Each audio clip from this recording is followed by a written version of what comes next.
sunshine, baby, don't play. And I wanna sunshine, baby, wanna say. And I wanna home all day. Baby, you my sunflower all day. Wait, no, he says, you my sunflower. Exactly. And you my sunflower. Exactly. I don't know what you making up new words, switching up the lyrics. Just doing the remix. Y'all, we just came back from seeing this fantastic movie called Fast and the Furious 10. If you have not seen it already. No, I'm just joking.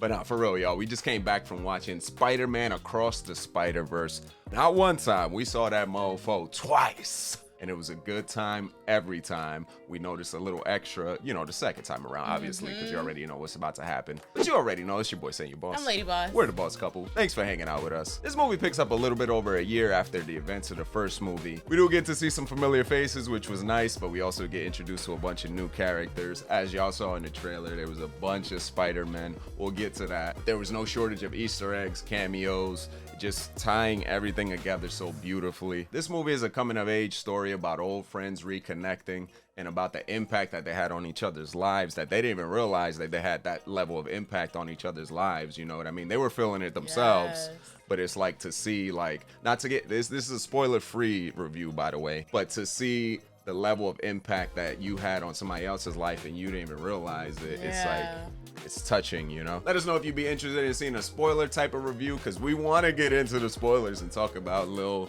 the nitty gritty and talk about how we feel. So let us know in the comment section. We're probably gonna do it anyway, but let us know if you'd like to see that. But yo, it was a fantastic movie. The artwork, everything looked incredible. Ooh. The action, the story, it was not lacking in story whatsoever. You would think a movie like this, it would just deal with, like, it would just lean on it being like beautiful and like the spectacle of it all, but it had everything that you could ask for. Even had a sprinkle of like little love, some love might be, tension up some in love there. might be going down in a future movie. It does touch on some deep topics about what it's like to be a superhero, about making those tough decisions that other people aren't willing to make, even though it's not good for you, but it's good for other people. What decision are you willing to make? Like what type of sacrifices are you willing to do for the greater good? And also, where's the fine line between like fitting in and doing your own thing?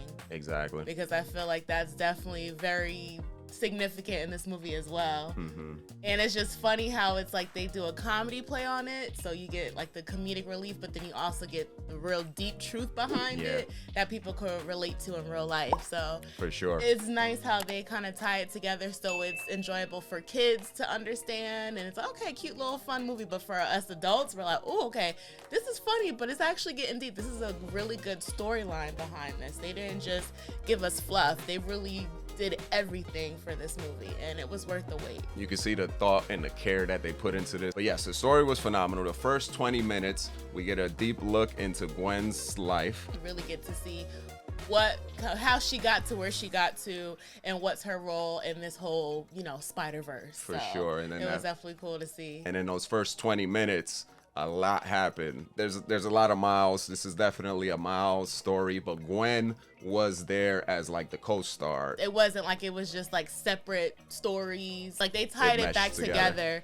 and it made sense. And it was like, oh, okay, we get it. So I like how they tied it in, and it just added to the complexity of what is going on in this movie. For sure. I didn't even know how long the movie was gonna be same. Going into it, but it was over 2 hours. But we're the type of people, we like long movies. So we could have easily sat through 3-4 hours of this movie and been 100% fine. At no point did we feel like it was dragging out. Granted, in the parts where they were like laying the groundwork and giving you like some character development or like story between like Peter and his family or Gwen and her family, stuff like that, maybe you could feel like, oh, let's skip through that. I just want to see the action and the fighting. But I never felt like it dragged. That would just be like a little nitpicky. But I know there's going to be people that felt that way. Like, oh, it was a little slow, whatever. But I thoroughly enjoyed them going into the characters, their relationship, like how Miles was leaning more on his mom in this story, which was nice to see. Them speaking Spanish with each other. And you could see like that aspect of his identity. You know what I mean? Yeah, definitely. And a lot of this movie was finding yourself and creating your own path in this world. And they had heartfelt conversations, the mom with Miles, which was beautiful to see. Like, pretty much she told them like, hey, make sure people don't reject you or make you feel like you're an outsider. Like, make sure you let them know you belong there just like they belong there. Exactly. Which that plays into the story as well. I 100% agree with you, because a lot of times when we watch movies, especially superhero movies, we kind of just have to assume and put in our own theories in what made things happen the way it happens. Or you're just like, okay, well, he has parents, so we're just going to assume they communicate. It's like, no, you see, like you said, their dynamics. So it makes you feel like, oh, wow, like, this is amazing. And when other Spider-Men or Spider people come into play into this movie and they say their little moments or their little comments, it makes it even more impactful, the messages that they're trying to relay. When you see those moments of the other characters, their dynamics with their family, it just all ties in together if you really pay attention. We did rewatch the first movie right before we went to go watch this movie twice. Yeah, we went twice. We rewatched the first movie, and we're glad we did, because there's a lot of tie-ins from that first movie. It's like, unless you've seen the movie and you like know it, like there was parts that we were like, oh yeah, that did happen. Like, oh, I kind of forgot, because we only saw it once, I think, since we saw it when it first came out 5 years ago. So obviously you're gonna forget. But we definitely recommend you watch the first one so it's fresh on your mind, because there's a lot of callbacks, and then there's callbacks to previous Spider movies. I think there was even an Easter egg for the Venom movie in there. There was Easter eggs for all the different live action Spider-Man, or even not the live action stuff. There was cool nods in there. And I was loving it. And I loved on the bottom where it was telling you like the little description box or whatever real quick. Sometimes it would pass like very quickly, so you could like barely a comic read. Book almost. But yeah, it felt like you were looking at a comic book. When each character was introduced into the scene, they all like meshed into a world, but they all had their own distinctive art style, which was great to see. Like the first villain that came in, his art style was from like the Renaissance period, old drawing, like from Leonardo da Vinci, and his whole story, it had something to do with that. But the level of detail that they put into the artwork, when two characters were talking to each other, there was like a heated discussion, and you could see the background would change based on the tone, and colors would bleed. Man, it was dope. And like you would see like hints of other characters in the background if they were talking about somebody or reminiscing on a previous interaction with somebody. They paid attention to every detail, and they did not skip a beat, and it all worked so beautifully. You think the first one was amazing? I'm telling you, it's mind-blowing how they really had no limit on this movie as far as the artwork. Yeah. Like, if you love the first one, you're really going to, if you don't love the storyline, maybe you're a type of person that's like, oh, I don't want all the fluff, I just want action, you'll still appreciate no matter what you're looking for, because the details, man. This movie was beautiful.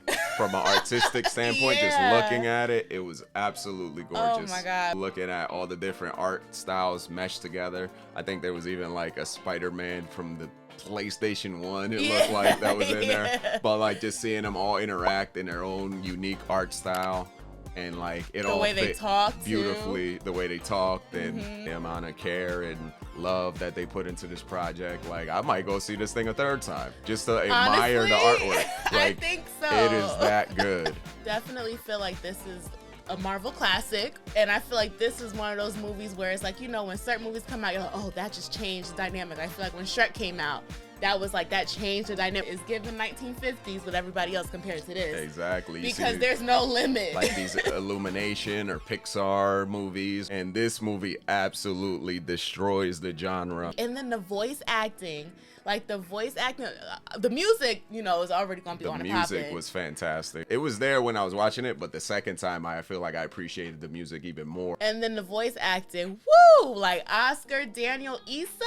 Come on now, y'all came through. I didn't even know it was them. Only like I realized I was Oscar Isaac, but Daniel and then Issa, I didn't even know that was them. I was over here when we watched it the second time, because we looked at the cast real quick. It was like, oh, that's who that is. Oh, that's who that is. Yeah. And like that was obviously Issa, but she did such a fantastic job. I didn't even realize it was her. Sometimes you hear a voice actor or even like a regular actor, when they're on screen, they're just like playing themselves. So it's like, oh, that's Sam Jackson. No shade to Sam Jackson, but like y'all sometimes, know Sam Jackson. Like when Sam Jackson does a role, Sam Jackson does the role as Sam Jackson. That's like Denzel. Come on. But like She like immersed herself into the role, which was cool. A woman of color, you know what I mean, with the big hair. Loved it. Oscar Isaac as Spider-Man 2099. That man. We already loved him in Moon Knight. That man acted his ass off. And his character, I feel like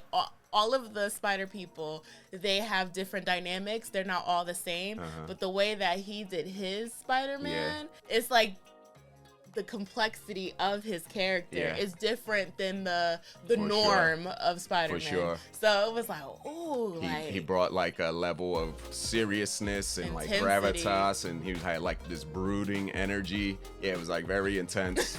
And I enjoyed that performance a lot. I enjoyed the character. And then even with all these voice actors, like it felt like dramatic. real. It felt like you were watching real people go through real stuff. It didn't feel like you were watching like a cartoon. Even like I didn't realize all this long time Brian Tyree Henry was the dad, was Miles' father. Yeah, that doesn't even sound like him. Even now when you tell me that's who that is, I don't hear it. But like when Oscar Isaac, oh, I hear it. Issa Rae, oh, I hear it.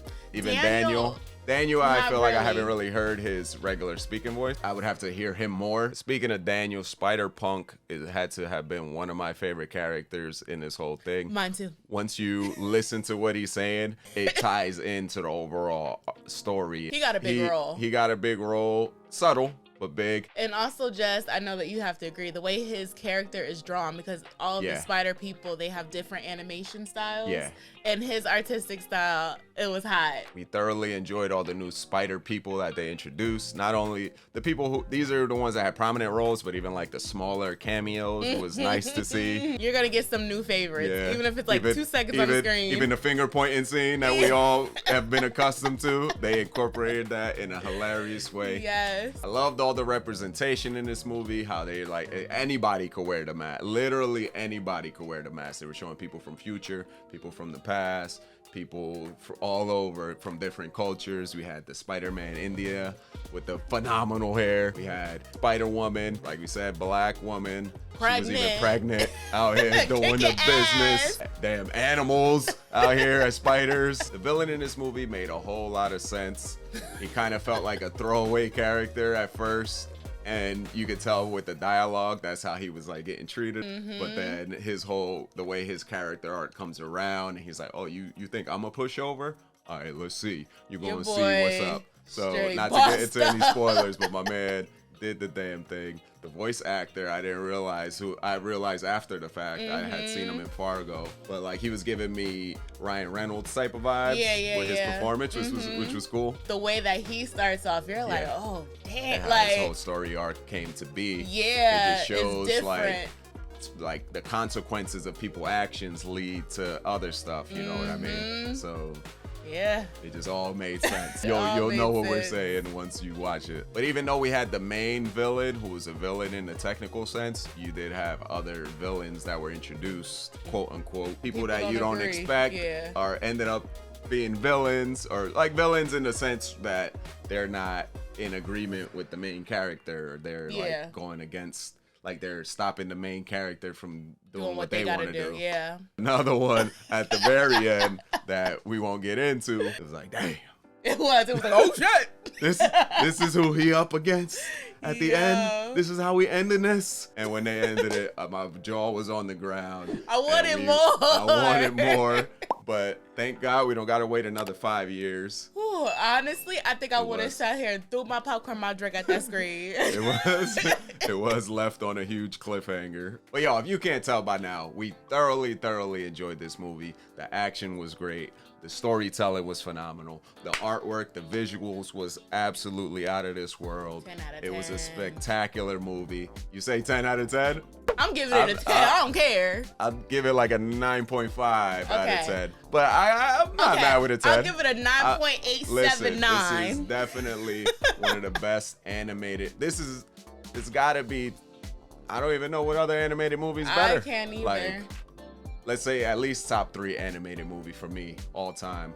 I enjoyed it better than the first one. The first one was great, but this just took it up another notch. This was a boss level movie right here. They did their They better get all types of awards for everything, for artwork, for acting, best actor, supporting actor. they were better be subtle. nominated for everything. Let us know your thoughts and opinions down in the comment section. Did you enjoy this movie? Did you think this movie was a 10 out of 10? But if you end up liking this video, make sure you hit that like button, subscribe, and we'll see y'all right here for the next one. Peace.